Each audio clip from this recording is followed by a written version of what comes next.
Hello everyone, in this video I'm going to discuss how to simplify expressions with rational exponents. Just like these two expressions with rational exponents. For number one, we have open and close parenthesis 8x raised to 9 y raised to 1 half raised to 1 third. And for number two, we have 6x raised to 3 fourth y raised to 2 over 5 divided by 2x raised to 1 half y raised to 1 third. So how are we going to simplify these expressions that involve rational exponents? Okay, so let's have this number one example. Again, so we have this 8x raised to 9, y raised to 1 half raised to 1 third. So to simplify this expression with rational exponents, we are going to apply the law of exponent. Since we have outside exponent, outside the parenthesis, to simplify that one, we are going to use the power to a power rule. So we have a raised to m raised to n is equal to a raised to mn. So that means that we're going to multiply the outside exponents to the exponent inside the parenthesis. Okay? So just multiply. So first, we have two variables and one numerical coefficient here, 8, x, and 9. So all the exponents of 8, x, and y, we're going to multiply it by 1/3. Okay? So let's start. For the first number, we have 8.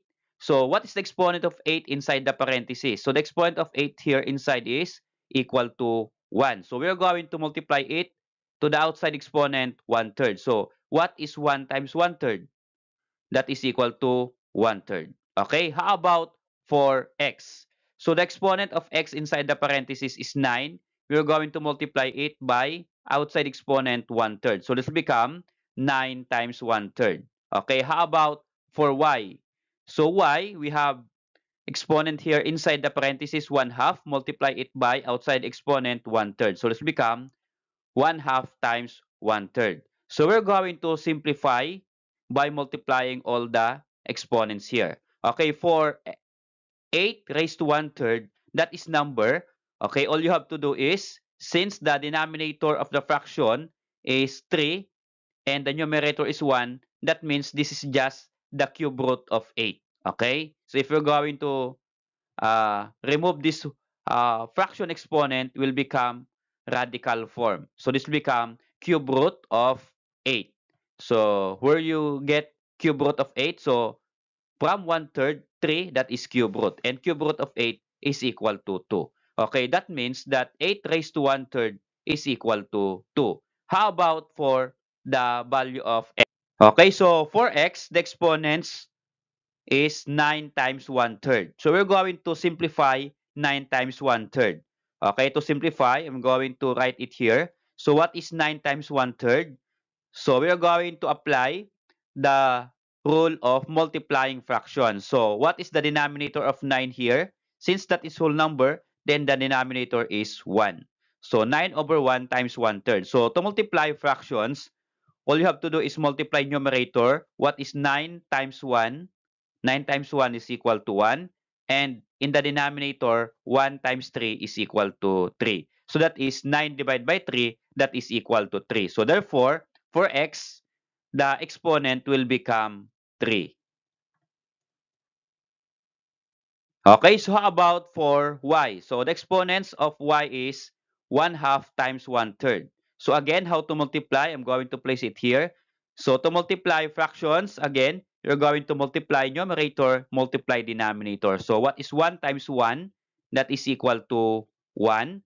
And in the denominator, we have 2 times 2, 2 times 3 rather, that is equal to 6. So that will become 1 over 6. So we have 2x cubed y raised to 1 over 6. That is the simplified form of this expression.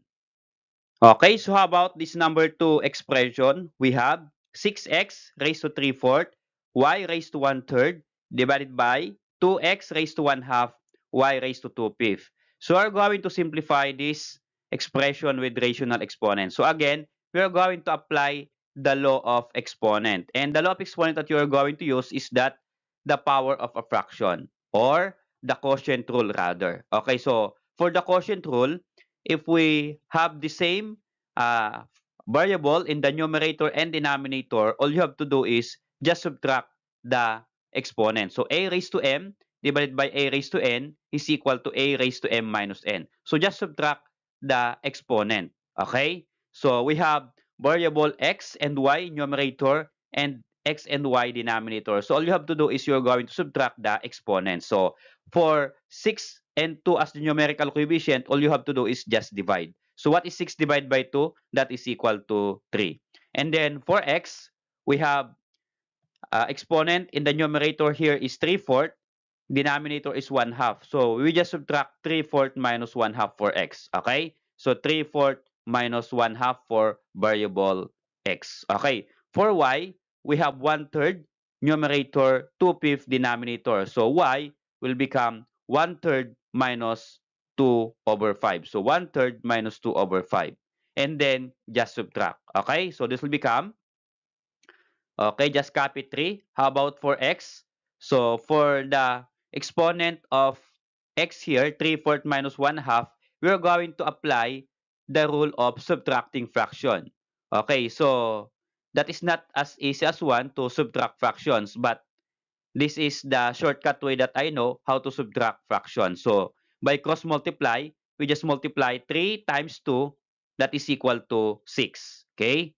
And then, since that is minus, then 6 minus the product of this pair again, 4 times 1, that is equal to 4. Okay? And in the denominator, we just multiply the denominator. So what is 4 times 2? That is equal to 8. So to simplify numerator, 6 minus 4, that is equal to 2. So 2, then copy the denominator 8. So we can reduce 2 over 8 to lowest term. That will become 1/4. Okay, so the exponent of x will become 1/4. So let's become x raised to 1/4.